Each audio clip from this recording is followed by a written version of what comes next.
अस्सलामुअलैकुम। आप लोगों ने गोभी का सालन तो बहुत दफ़ा खाया होगा। अगर अभी तक आप लोगों ने गोभी के कोफ्ते ट्राई नहीं किए तो आपने इस रेसिपी को लाज़मी ट्राई करना है। इंशाल्लाह जब आप रेसिपी ट्राई करेंगे तो आपको रेसिपी बहुत पसंद आएगी। जितना ये देखने में मज़े के लग रहे हैं इससे ज़्यादा ये खाने में मज़े के लगते हैं। आप जब एक दफ़ा रेसिपी ट्राई करेंगे तो आपका बार बार इस रेसिपी को ट्राई करने का दिल करेगा। तो चलें अपनी इस मज़ेदार सी रेसिपी को स्टार्ट करते हैं। 2 कप बंद गोभी ले ली थी, इसे अच्छी तरह से कद्दूकस करके पानी निकाल लिया है। बाउल में ऐड कर दिए। 1 अदद प्याज ले लिया था, इसे भी कद्दूकस कर लिया, वो ऐड कर दिए।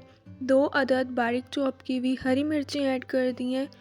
थोड़ा सा बारीक चॉप किया हुआ हरा धनिया ऐड कर दिया। 1 टीस्पून नमक ऐड कर दिया।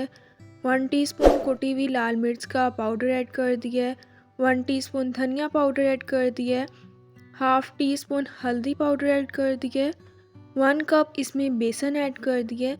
6 से 7 मिनट अच्छी तरह से मिक्स करके इसके हम कोफ्ते तैयार कर लेंगे। कोफ्ते जो हैं बनाकर तैयार कर लिए हैं। बहुत इजीली जो है इसके कोफ्ते बनकर तैयार हो जाते हैं। अब हम इसे फ्राई कर लेंगे।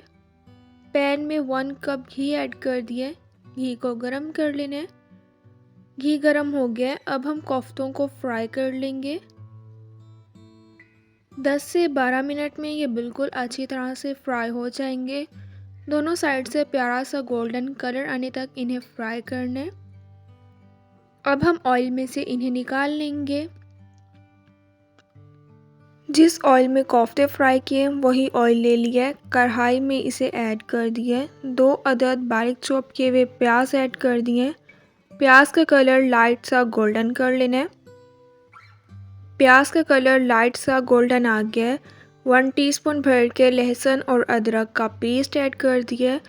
2 से 3 मिनट इसे फ्राई कर लेना है। 2 टीस्पून अब हम इसमें पानी ऐड कर देंगे। 2 अदद बारीक चॉप किए हुए इसमें टमाटर ऐड कर देने हैं। 1 टीस्पून नमक ऐड कर देना है। 1 teaspoon red chilli powder, half teaspoon हल्दी पाउडर ऐड कर देना है। 1 टीस्पून धनिया पाउडर ऐड कर देना है। स्पाइसेस आप अपने टेस्ट के अकॉर्डिंग कम या ज़्यादा भी ऐड कर सकते हैं। 3 टीस्पून इसमें पानी ऐड कर देंगे ताकि टमाटर भी अच्छी तरह से सॉफ्ट हो जाए। 7 से 8 मिनट मसाले की अच्छी तरह से भुनाई कर लेनी है। 7 से 8 मिनट मसाले की अच्छी तरह से भुनाई कर ली है। टमाटर भी सॉफ्ट हो गए हैं। अब हम इसमें गोभी के कोफ्ते ऐड कर देंगे।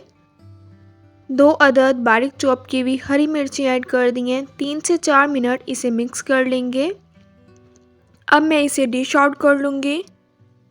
मज़ेदार से गोभी के कोफ्ते जो है बनकर तैयार हो गए हैं। इंशाल्लाह आपको रेसिपी बहुत पसंद आएगी। इंशाल्लाह अब मिलूँगी आप लोगों से अपनी नेक्स्ट वीडियो में। तब तक के लिए अल्लाह हाफ़िज़।